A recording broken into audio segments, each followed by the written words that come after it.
আমাদের অলরাউন্ডার মেহেদী হাসান মিরাজ একই খেলা দেখাইল রে ভাই পাকিস্তানের বিপক্ষে।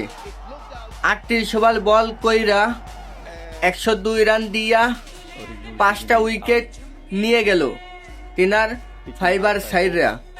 এই জন্যই আমি মূলত আমাদের অলরাউন্ডার মেহেদী হাসান মিরাজকে সাকিব ভাইয়ের পরেই তিনাকে অলরাউন্ডার হিসেবে ধরি।